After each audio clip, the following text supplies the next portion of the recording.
Hello दोस्तों, नमस्ते, प्रणाम। मैं पूजा तिवारी आपके अपने यूट्यूब चैनल पूजा तिवारी अवधी गीत पर स्वागत करती हूँ।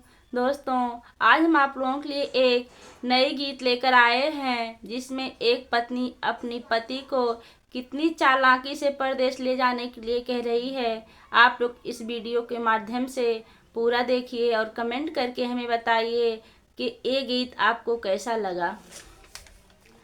हमका नीक न लागे तनिको तोहरा देश सजनवा ले चलता परदेश सजनवा ना। हमका नीक न लागे तनिको तोहरा देश सजनवा ले चलता परदेश सजनवा ना। गाँव में लागे माटी गोबर जर के भैली करिया को पड़। गाँव में लागे माटी गोबर जर के भैली करिया को पड़। करिया रूप रंग भय बिगड़ल हमरा भेष सजनवा ले चलता परदेश सजनवा ना। करिया रूप रंग भय बिगड़ल हमरा भेष सजनवा ले चलता परदेश सजनवा ना। हमके नीक न लागे तनिको तोहरा देश सजनवा ले चलता परदेश सजनवा ना। हमके नीक न लागे तनिको तोहरा देश सजनवा ले चलता परदेश सजनवा ना। खाना चूल्ही पे बनाई अखिया फूले लाल हो जाई। खाना चूल्ही पे बनाई अखिया फूले लाल हो जाई। कैसो करा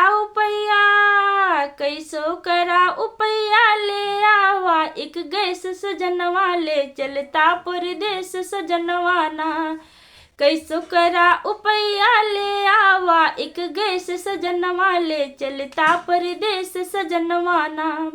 हमका नीक न लागे तनिको तोहरा देश सजनवा ले चलता परदेश सजनवा ना।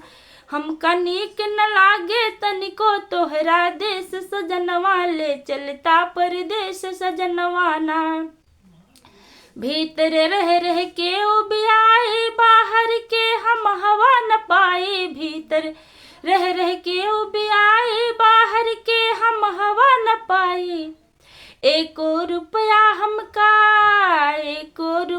हमका केहू नाही देत सजनवा ले चलता परदेश सजनवा ना। एको रुपया हमका केहू नाही देत सजनवा ले चलता परदेश सजनवा ना।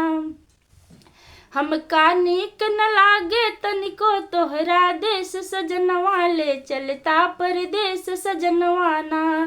हमका नीक न लागे तनिको तोहरा देश सजनवा ले चलता परदेश सजनवा ना।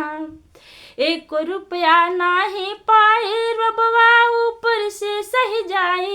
एको रुपया नाही पाए रबवा ऊपर से सही जाए। केहू से